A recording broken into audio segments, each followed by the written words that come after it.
The local debt is skyrocketing. Guizhou claims that it is unable to repay its debts. Mainland Chinese driven to desperation, seek a new life elsewhere. U.S. media, CCP conceals epidemic data in an effort to reshape public memory. China's battery weapon. It's all covered in today's China Truths. The local debt is skyrocketing. Guizhou claims that it is unable to repay its debts. As local debt continues to mount, China's economy is suffering a sustained decline, prompting the Chinese Communist Party, CCP, to mandate that each province independently address their debt risks. However, Guizhou province recently publicly admitted that it is unable to repay its debts. According to NTD-TV, on April 11, the Guizhou Provincial Government Development Research Center announced on its website that its Financial and Tax Finance Research Department had conducted a special investigation into the resolution of Guizhou local government debt in cities such as Guiyang, Guiyan, Junyi, Bijie, Lupanshui. The investigation revealed that the debt problem has become a significant and pressing issue facing local governments, but due to limited financial resources, resolving the debt is extremely challenging and cannot be resolved effectively solely by relying on its own capabilities. According to the article, the research team's next move is to solicit intellectual support from the National Development Research Center. Although the article has been deleted and reposts on various mainland websites have disappeared, it has sparked public attention. Some people believe that this highlights the debt crisis of the CCP's local governments, especially in economically backward provinces that are already unable to support themselves. Others speculate that this may be the Guizhou government's way of openly lying down and acting lazy to force the central government's finances to provide relief. This has made the CCP's central finance nervous. In January of this year, Minister of Finance Lu Qin made a statement through mainland media, stating that the next step will further break the government's safety net expectations. A public letter from the Ministry of Finance responding to proposals from the Political Consultative Conference also emphasizes the implementation of the central government does not assist principle for local debt risks, achieving a whoever's child, whoever holds approach. According to NTD-TV, in the first half of 2022, the fiscal surplus of all 31 provinces in China was negative. Economically developed provinces and cities such as Shanghai and Guangdong, which had barely maintained a surplus before, have also turned into a fiscal deficit. More provinces can only rely on borrowing to get by, constantly borrowing new debt to pay off old debt, and the debt ratio keeps increasing, so much so that local governments are simply unable to repay. As of the end of 2022, the local governments of the CCP owed debts exceeding 35 trillion yuan.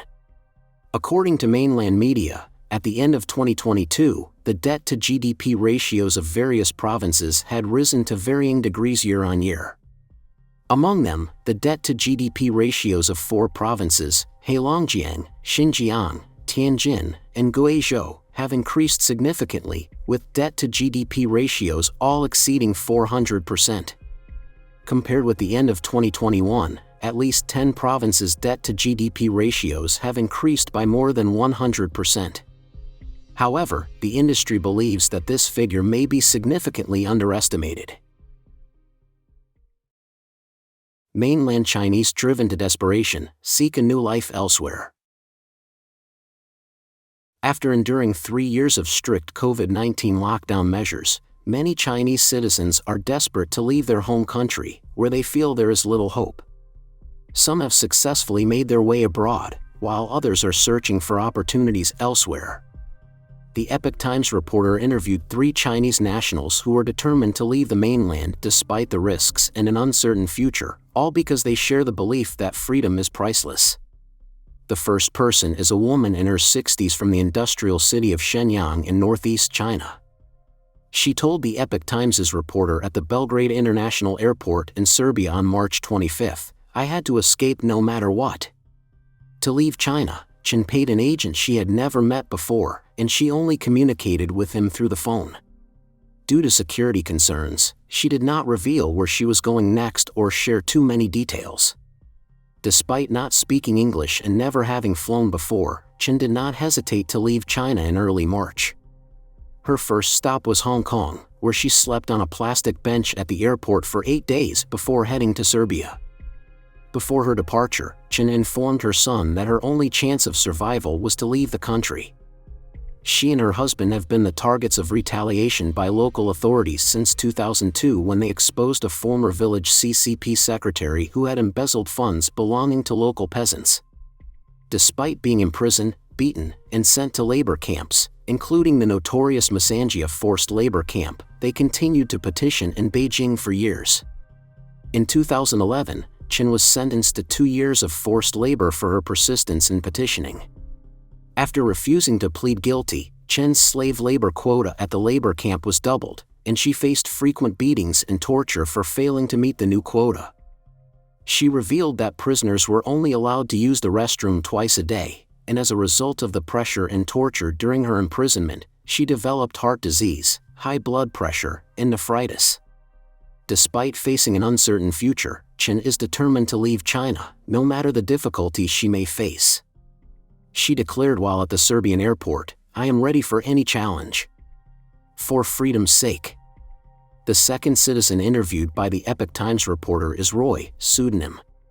Roy came under the regime's surveillance after visiting Shanghai's Urumqi Middle Road on November 27, 2022, where crowds had gathered to protest the lockdowns that led to the death of at least 14 people in an apartment fire in China's northwest Xinjiang region.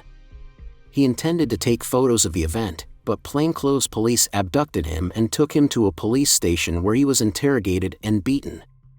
The police confiscated his cell phone and warned him not to participate in similar events. Since then, the police have called him occasionally and asked him to report to them, causing him to feel really worried. His grandparents died at the end of 2022 during the pandemic.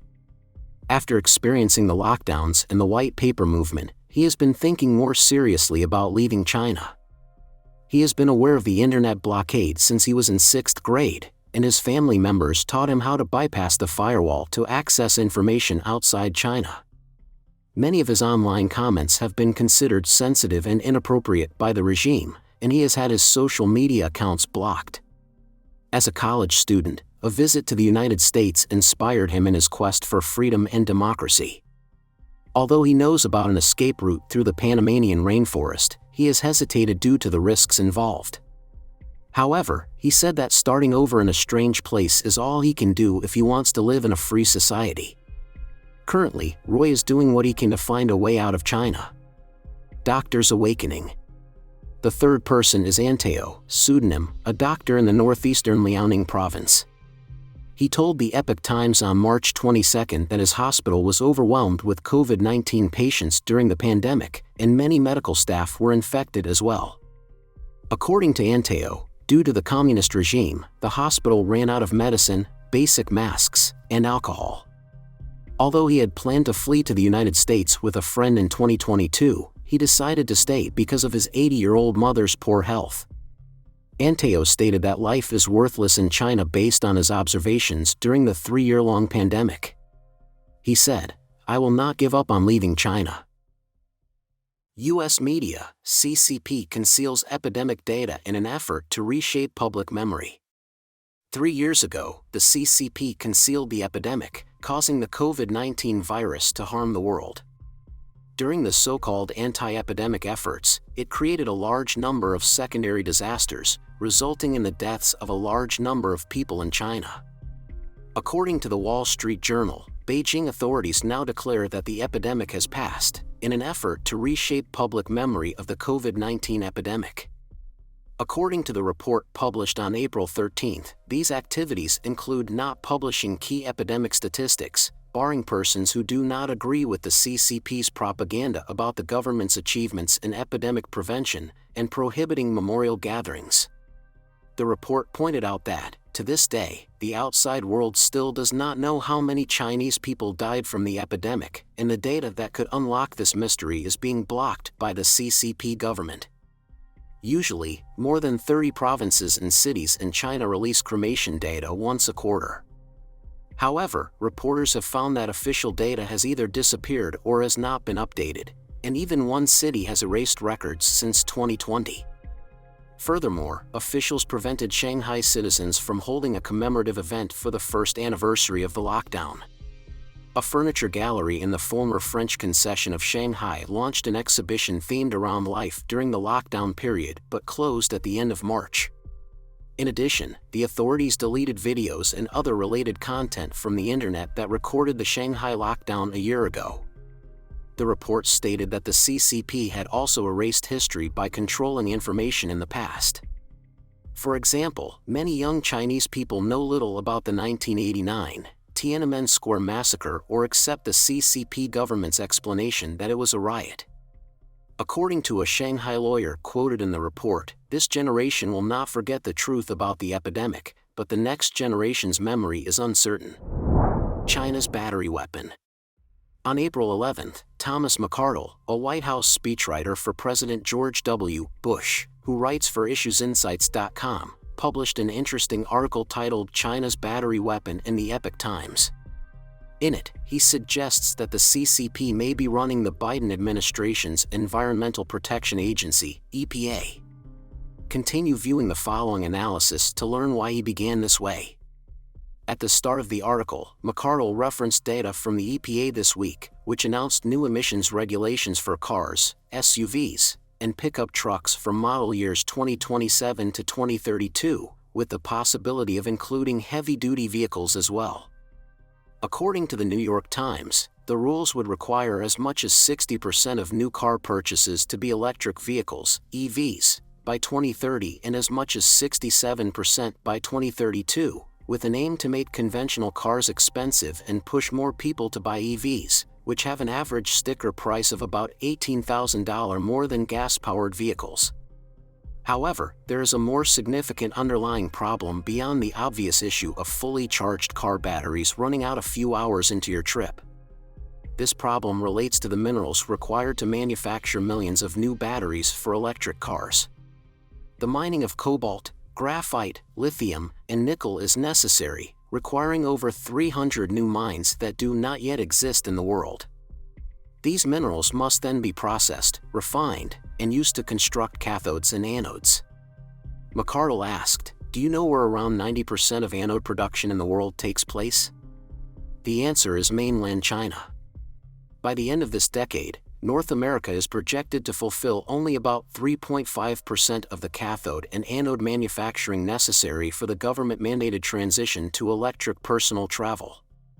The United States has only one lithium mine, which is not in line with the auto industry's cringeworthy efforts to make electric vehicles appear fashionable. The Alliance for Automotive Innovation, or AAI, a lobbying group consisting of American and foreign automobile manufacturers, is in court fighting against the efforts of 16 state attorneys general, led by Texas Attorney General Ken Paxton, to limit the EPA's control over automobile greenhouse gas emissions. The state attorneys general view these regulations as a part of the extreme global warming agenda of the Biden administration, which will strain the electric grid and cripple the energy industries of individual states. Meanwhile, Ford, a member of the AAI, has pledged to achieve carbon neutrality by 2050, with General Motors aiming to accomplish this by 2040.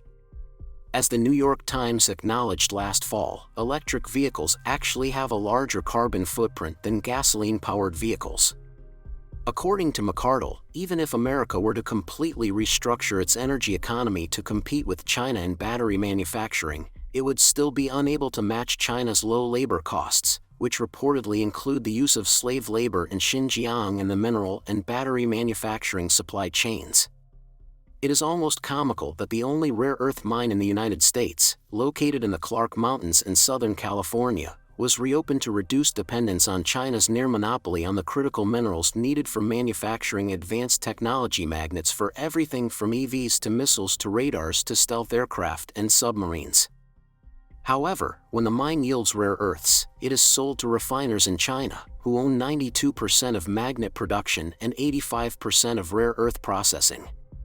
Additionally, Xinhe Resources, which transports the material to Chinese buyers, owns nearly 8% of the only U.S. mining facility. The process of transforming the ore into a working magnet is complex and expensive, involving pulverization, high-temperature treatment, separation, and purification, which cannot all be done within the United States. In fact, the final stage of the process cannot be performed in this country at all. McArdle wrote, "What could be more embarrassing and concerning than the Pentagon's decision last September to halt the delivery of F-35s after discovering that the cobalt and samarium alloy used in the advanced combat aircraft's turbomachine pumps was produced in China?"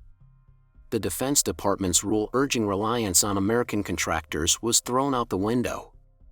As of last fall, all approximately 600 F-35s delivered to the U.S. military contained Chinese alloy. Green extremists within the United States are twisted between favoring domestic rare earth availability for EV motors and batteries and their concerns about the negative environmental effects they worry new mines in America will unleash. McArdle concluded, "It is bad enough that payments from the Chinese state-owned energy company HK Limited were being funneled through a middleman firm to members of President Joe Biden's family." Regarding this matter, the House Committee on Oversight and Accountability issued a memorandum on March 16 revealing new evidence discovered during the investigation into the Biden family's business dealings and influence peddling. Subpoenaed financial records indicate that from 2015 to 2017, members of the Biden family, including Hunter Biden, James Biden, Hallie Biden, and an unidentified Biden, as well as their associated companies, received $1.3 million in payments from accounts linked to Rob Walker, a Biden family associate. Of particular note is that on March 1, 2017, less than 2 months after Vice President Joe Biden left public office, State Energy HK Limited, a Chinese company, wired $3 million to Rob Walker's company. The next day, the company wired $1,065,000 to a company associated with James Gilliar, another Biden family associate. Afterwards, the Biden family received approximately $1,065,000 in payments over a 3-month period in different bank accounts. From the bank records, it appears that the Biden family received approximately 1/3 of the money obtained from the China wire. Back to Thomas McArdle's article, even without that egregious corruption, America's primary adversary, which is committed to America's demise, already has monopolistic control over essential energy resources, as the Biden administration pushes the transportation sector further towards reliance on communist China. Please share your thoughts in the comment section below. Don't forget to subscribe to our channel and turn on the notification bell to get the latest video, and thank you for tuning in.